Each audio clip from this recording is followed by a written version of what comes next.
नमस्कार, बहुत बहुत स्वागत है आपका मेरे इस छोटे से ब्लॉग में।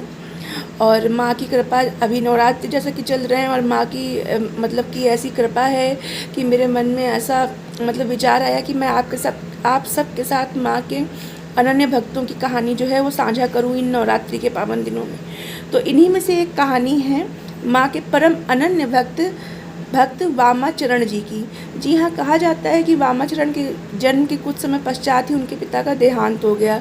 चूँकि उनकी माताजी अपने बच्चे का पालन पोषण अकेले नहीं कर सकती थीं, तो कहा जाता है कि उनकी माताजी ने वामाचरण और उनके साथ उनके एक भाई को भी उनके मामा के यहाँ भेज दिया।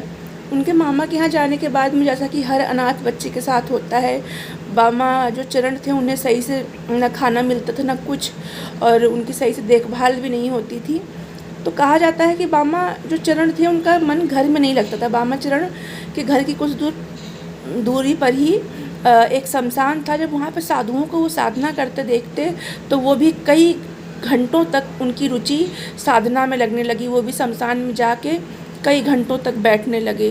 कहा जाता है कि उनकी ऐसी हरकतें देख के लोग उन्हें वामा खेपा, बंगाल में, पश्चिम बंगाल में खेपा का अर्थ पागल होता है, लोग उन्हें वामा खेपा कहने लगे। ऐसा कहा जाता है कि एक दिन साधना करते करते माँ तारा जो थी वो शमशान में उनके सामने प्रकट हुई। माँ ने उनके सर पे हाथ रखा और माँ के हाथ रखते ही वो 3 दिन तक समाधि में लीन रहे। ऐसा कहा जाता है कि समाधि की अवस्था से जब वो बाहर आए तो माता को चारों तरफ ढूंढते हुए पागल हो गए। माँ तारा वहाँ की रानी के सपने में आई। उन्होंने कहा कि अपने पास के शमशान के पास एक मंदिर बनाओ और उसमें वामा खेपा को पुजारी नियुक्त करो। रानी ने ऐसा ही किया और वामा खेपा को पुजारी नियुक्त किया। पुजारी नियुक्त करने के बाद गांव के पंडों को ये बात रास नहीं है और सबने वामा खेपा को वहाँ से हटाने की कई तरह की योजनाएं बनाई, फिर भी वो कामयाब नहीं हुए। ऐसा कहा जाता है कि वामा खेपा कभी कभी तो पूरे दिन रात पूजा करते और कभी कभी वो बिल्कुल भी पूजा नहीं करते।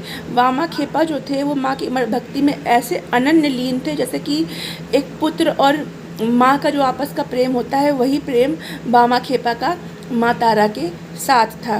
तो कैसी लगी आपको मेरी ये कहानी? अगर आपको मेरी ये कहानी पसंद आई हो तो प्लीज़ मेरे चैनल को लाइक करें, सब्सक्राइब करें और शेयर करें। धन्यवाद। जय हिंद, जय भारत। ऐसी ही कई कहानियाँ लेके मैं आपके सामने आऊँगी इस नवरात्रि में।